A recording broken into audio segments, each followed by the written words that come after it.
Salutations to those who are young and young at heart. Oremi, Madamfo, Enyim, Salam alaikum. Hola, buena gente. Bonjour, la gente.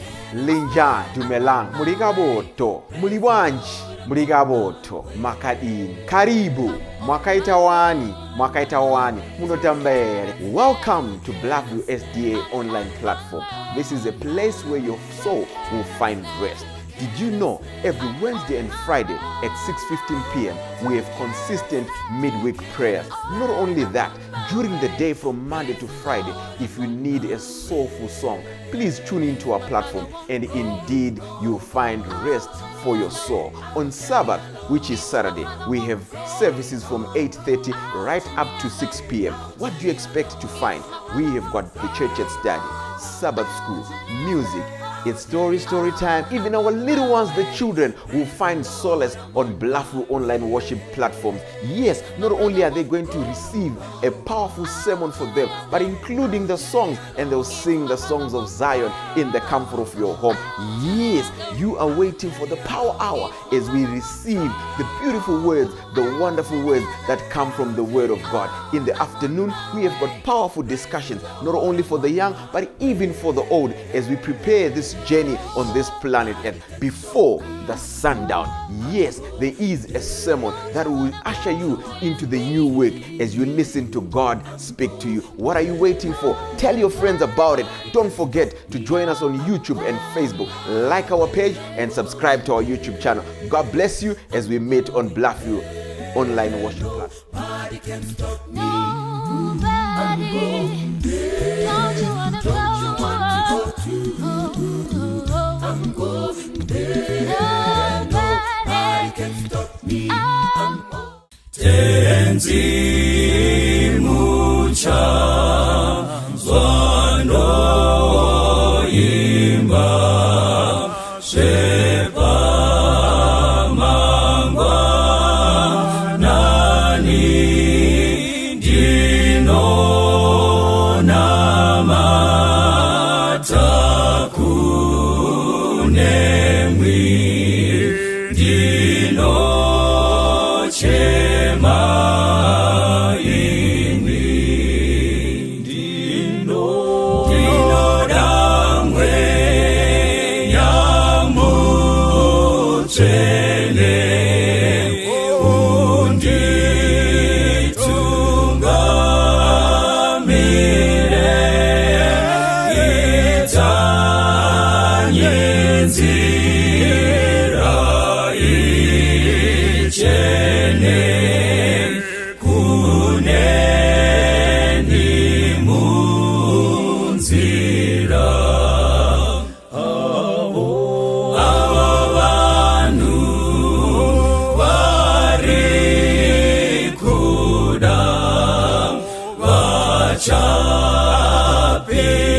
Toda kutenda Mwari mukati me sabata ratiri mariri. Tichitenda nekuvimba kuti Jehova wakatichengeta mukati me vhiki rose. Dai Mwari kudenga atitira zvakanaka mukati memangwanani esabata ratiri marere. Musorero wenya unotiwo Munamato Une Simba. Munamato Une Simba. Luka chapter 18 verse 1. Zvino wakavaudza mufananidzo wekuti vanofanira kunyengetera nguva dziri dzose vasingarashi moyo. Jesu yaiva tsika yake yekuti apedza basa aienda kunonyengetera nguva dziri dzose. Pamwe pacho aitora vadzidzi oenda kunzvimbo yakanyarara. Pamwe pacho aimukira mangwanani oenda panzvimbo yake ega onyengetera kuna Baba.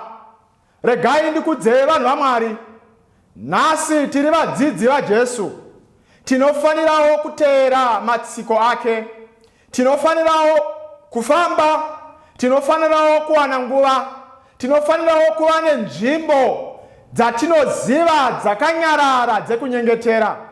Jesu anovaudza mufananidzo.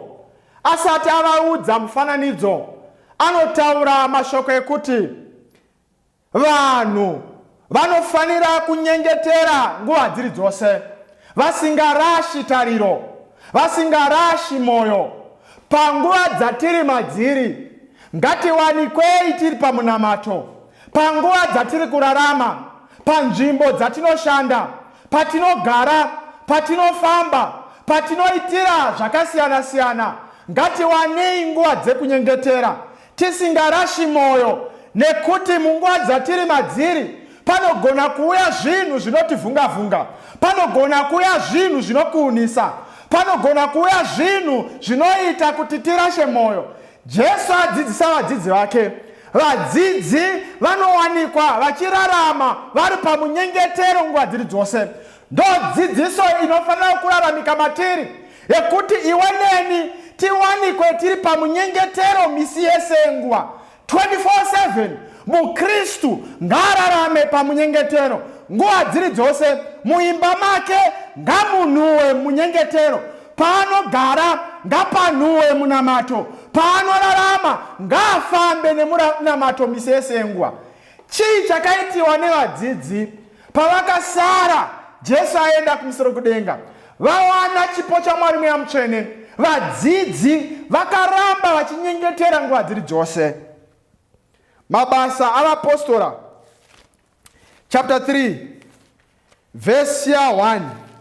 Mabasa avapostora chapter 3 verse 1 inotiwo, zvino Petro naJohani vakakwira kutemberi nenguva yekunyengetera yepfumbamwe.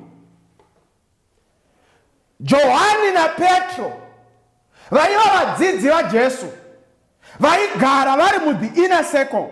Bhaibheri rinotiro panguva yepfumbamwe, nguva dzaiti 3 o'clock masikati, vakaonekwa vachienda kunonyengetera mutemberi.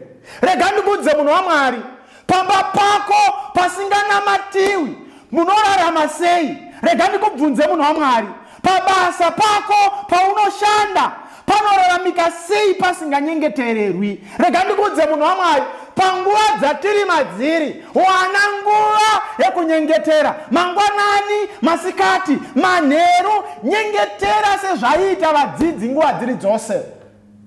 Ukadzoka kumasure pabhuku ramabasa avapostora chapter 2 tinoona vachipiwa chipo chaMwari Mweya Mutsvene. Vadzidzi havana kumira kuti hatichanyengeteri nekuti tawana chipo chaMwari Mweya Mutsvene. Nhasi uno munhu waMwari takamirira chipo chaMwari Mweya Mutsvene chekupedzisira. Ndo chiri kuda kudururirwa pane mukristu akatendeka panguva dziri dzino. Chinotsvakwa ndechekuti iwewe neni tiwanikwe tiri pamunyengetero nguva dzidzi. Ukarangarira vadzidzi vaJesu, Paul, Peter naJohani pavakaenda kunonyengetera, ndo pavanosangana nemukomana akanga akagara pagedhe wakanaka, vachimusimudza achifamba. Kereke yenguva iyoyo haina kutenda, yakazviramba, vakagumbuka, vakarova Peter naJohani vakati, musataure nyaya yaKristu Jesu, asi vanoti zviri nani kuteerera Mwari pane kuteerera munhu. Hakuna rimwe zita ratinoponeswa naro kunze zita raKristu Jesu. They were very bold and courageous. Havana kutya. Rega ndikudze munhu waMwari, kunyangwe tingasangana nezvipi zvinotyisa zvinotoripo, asi vakakomborerwa vanhu vanowanikwa vari pamunyengetero nguva dziri dzose. Rangarira Danieri, rangarira Shadrach naMeshach naAbednego, vakaramba vari pamabvi nguva dziri dzose. Rangarira Hana asina mwana, Penina achimuitira mashura, akaramba ari pamunyengetero nguva dziri dzose hana until Mwari amupa zvinodikana nemwoyo wake. Vakakomborerwa vanhu vanhasi, vakakomborerwa baba, vakakomborerwa mai, vakakomborerwa musikana, akakomborerwa mukomana, yakakomborerwa mhuri, vakakomborerwa hama, vanoudzana pfungwa dzekunyengetera nguva dziri dzose. Nhasi uno tava nemafoni, ngatinyengetereranei pamafoni patiri. Nhasi uno taapa Zoom, ngatiwanei nguva yekunyengetera semhuri, sehama neshamwari, pane kutaura makuhwa kudarika kunyengetera. Mukristu wanhasi ngaawanikwe ari pakunyengetera, nekuti pamunamato pane simba. Mabasa avapostori chapter 12 verse ya 5. Inyaya inoitika James mukoma waJohani avurayiwa. Bhaibheri rinotirona Herodhi afara Herodhi akabatawo Peter. Aibata vanhu vari key munguva yeThe Apostolic Church. Herod ndozvinoitawo Satani anovinga vanhu vari serious nekunamata. Vasiri serious haanei navo because ndevake. So it doesn't waste time.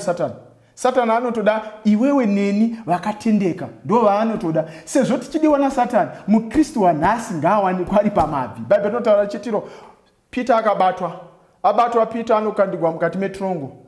Rakanga rine matari, rakanga rakachengetedzwa 16 soldiers vakanga vakamuchengetedza Peter.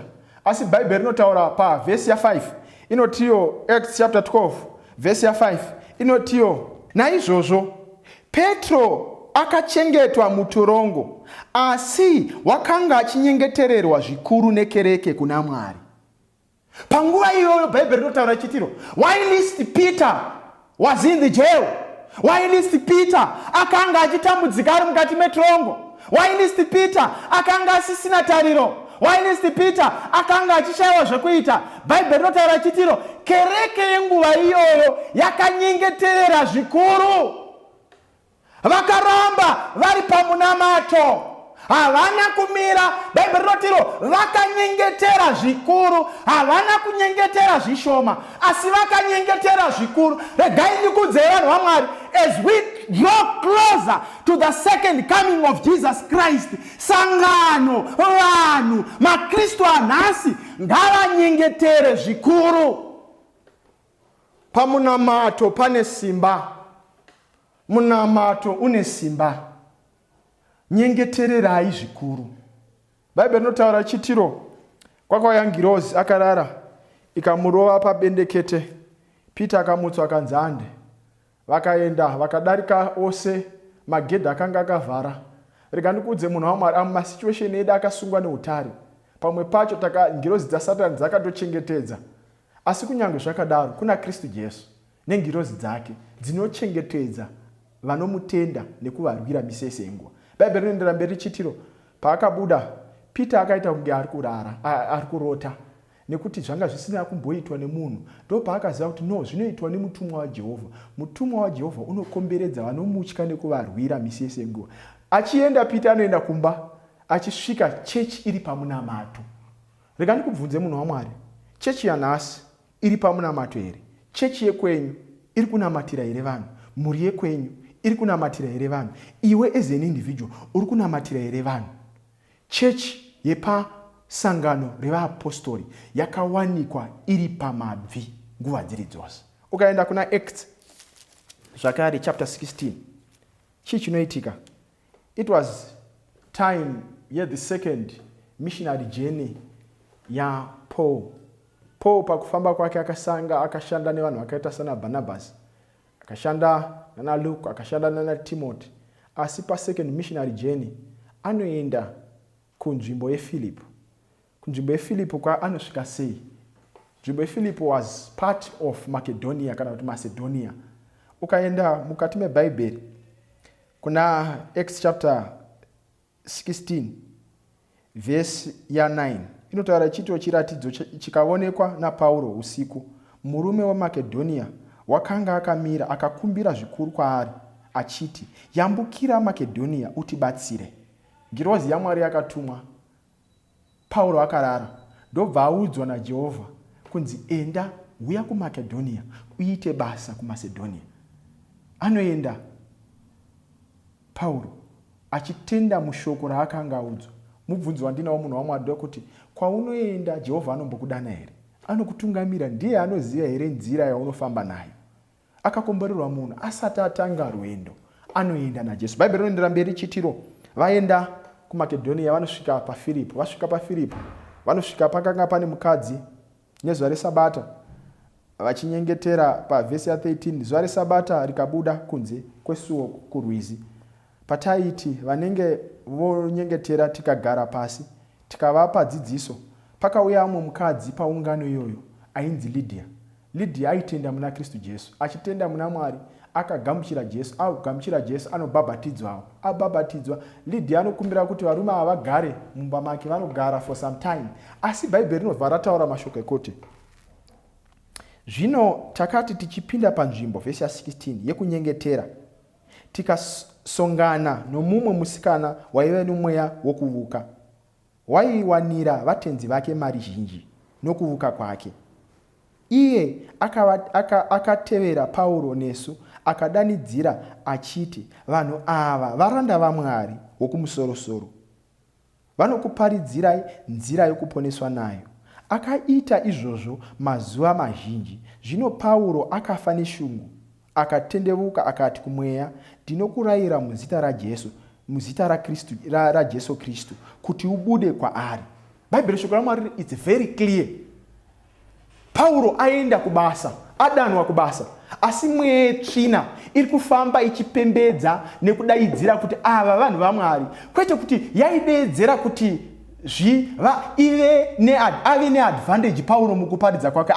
Kwaitori kutoshoropodza. Pauro aitigwa mazuva Bhaibheri robva rataura achiti musikana uyu aitoitira vatenzi vake mari zhinji. Regai ndikudze vanhu vaMwari, vanhu pamazuva atiri maari vari kushandiswa nemweya yakaipa, vari kutsvaka sununguro. Sununguro inobva pakunyengetera. Vamwe vane madhimoni eupombwe, vamwe vane madhimoni ekunyepa, vamwe vane madhimoni ekunyingira, vamwe vane madhimoni ekusvora, vamwe vane madhimoni ekuita jealous. Kunyangwe zvakadaro, munhu waMwari, nyengeterera hama yako, udaidzire nezita raKristu Jesu kuti mweya yakaipa ngaibude pana mai ava, ngaibude kumukadzi wangu, ngaibude kumurume wangu, ngaibude kuvana vangu. Vasunungurwe nezita raKristu Jesu. Hakuna rimwe zita ratinosunungurwa naro kunze kwezita raKristu Jesu. Bhaibheri shoko raMwari riri very clear.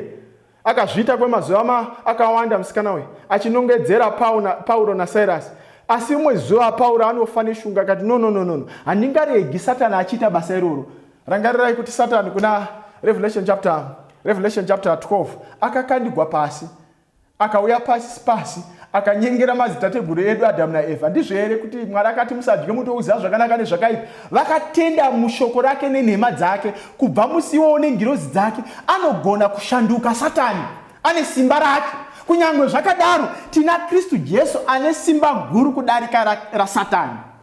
Bhaibheri shoko raMwari rinotaura tichitiro, akatendeuka Pauro ane shungu, ndobva ati nezita raKristu Jesu mweya yakaipa ngaibude. Paakabudisa mweya yakaipa aitobhurokesa business revanhu vaishandisa. Munoziva here kuti nanhasi kune vanhu vanoshandisa vanhu mukuita zvemweya yakaipa. Vamwe vanoshandiswa vasingazivi usiku, vachibuda mudzimba vasingazivi kwavanoenda, vachishandiswa nevanhu. Asi zvinopera munhu waMwari nesimba remunamato. Simba remunamato rine simba rekuti kana wakumbira kuna Mwari anokuitira zvinodiwa nemwoyo wako. Bhaibheri shoko raMwari rinoendera mberi chitiro. Pavakazviita izvi, there was chaos and commotion in that city of Philip.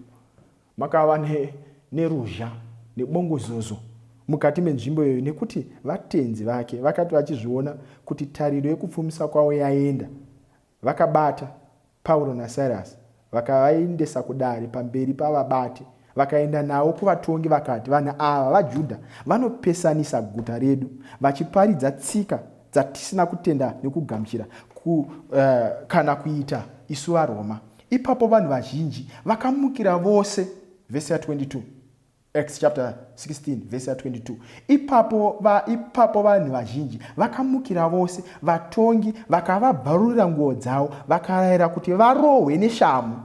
Zvino vakati vavarova zvikuru, vakavaisa mutorongo vakarayira murindi wetorongo kuti avachengete. Bhaibheri rotaura it's very clear. Vakomana ava Paul naSilas vaita zvavaita, vanotogwa nevatenzi vemusikana yavo, vaona kuti bhizinesi rabhuroka, vanovatora kuvaendesa pamberi pevakuru veguta. Vasvika vakanzi ava varume vari kutaura nekudzidza zvinopesana nesu vechiRoma. Why? In other words, vari kumukira hurumende yechiRoma.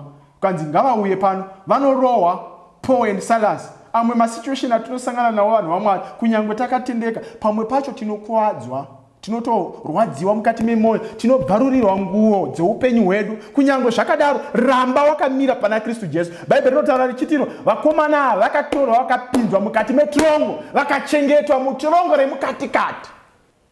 Chii chinoitika? Iye akati arayirwa kudaro, mukuru wetorongo akavaisa mutorongo remukatikati, akasunga makumbo avo mumatanda.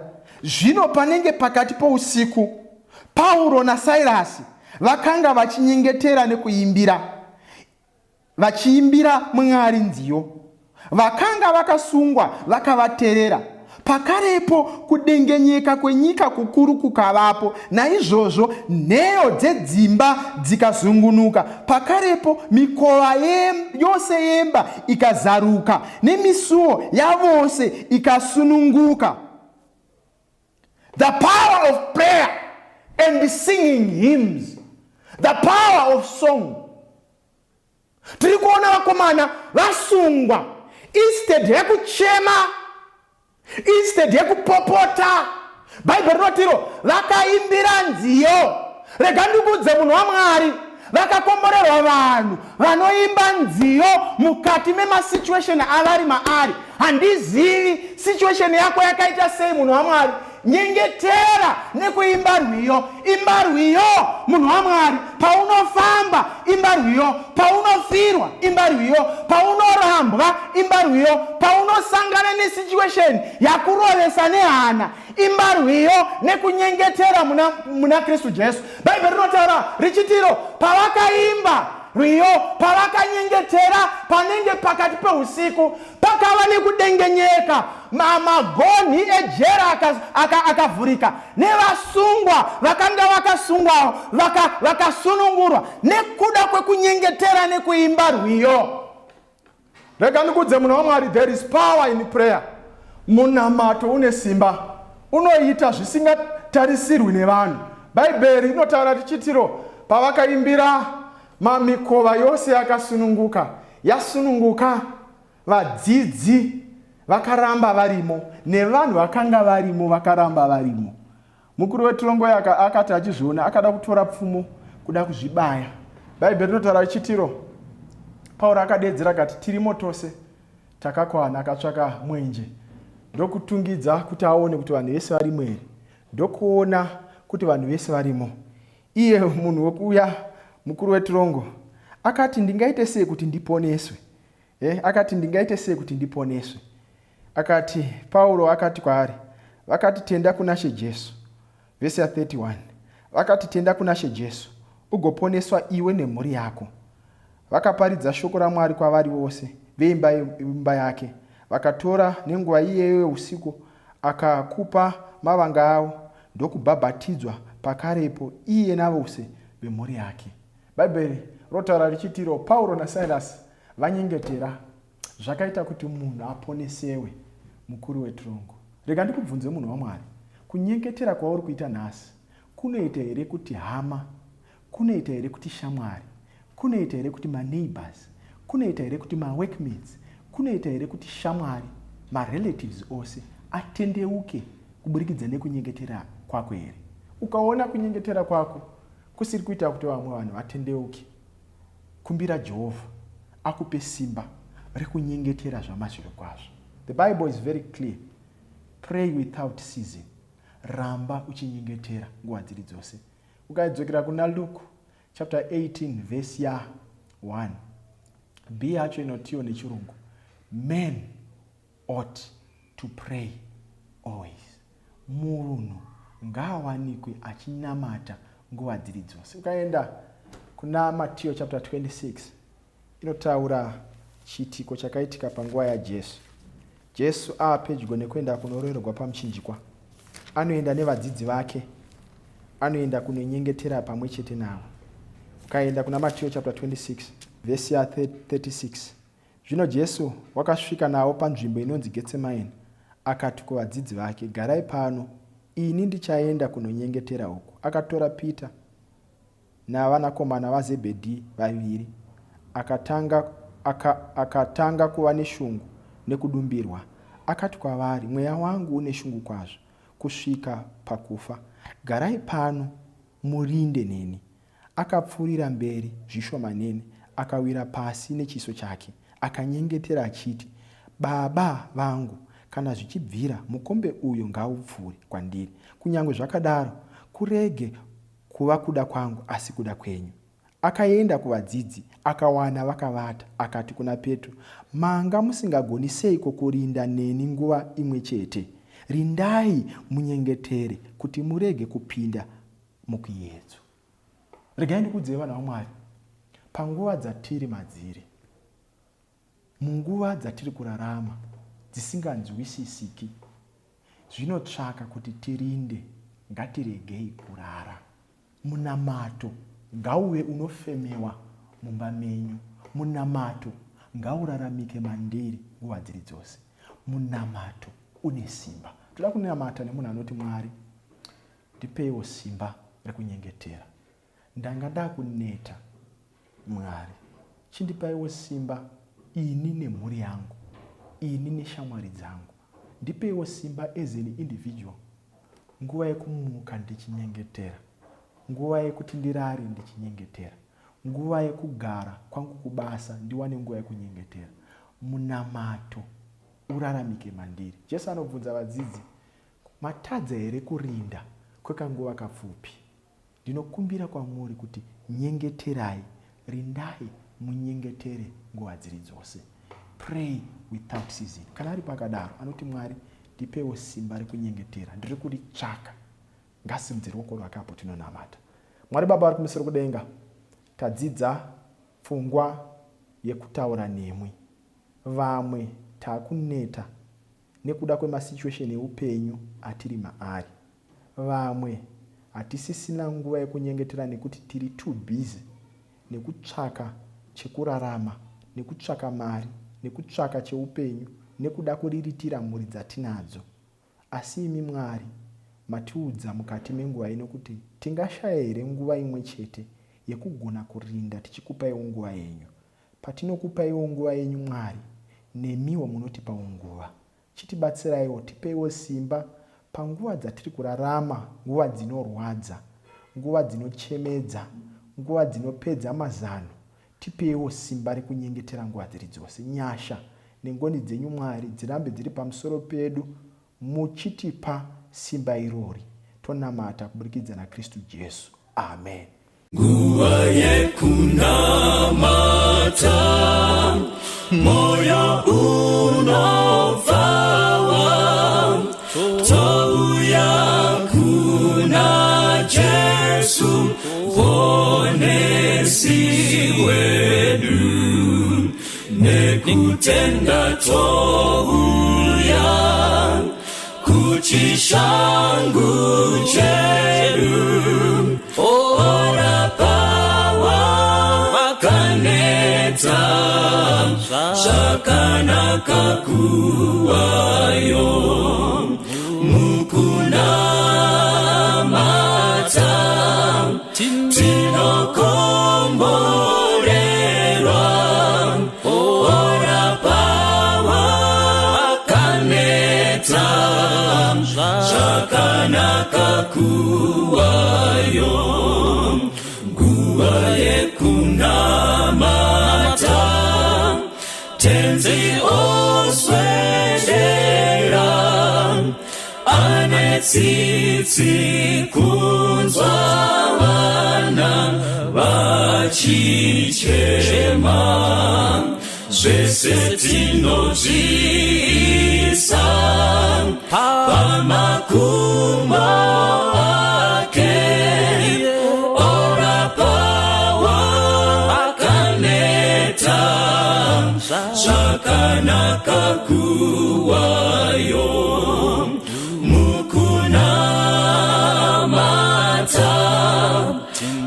tinokomborerwa ora pawa kaneta zvakanaka kuwayo nguva yekunamata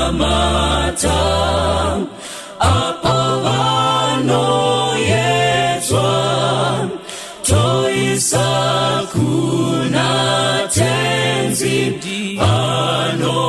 anobatsira nemoyo wekunzwira obvisa zvinetso ora pawa kaneta zvakanaka kuwayo mukunamata tinokomborerwa ora pawa kaneta zvakanaka kuwayo panguva yemunamato tinomusimbira zvikomborero zvese tinozviwana mukusimbira iye hamuna dambudzo ora pawa kaneta zvakanaka kuwa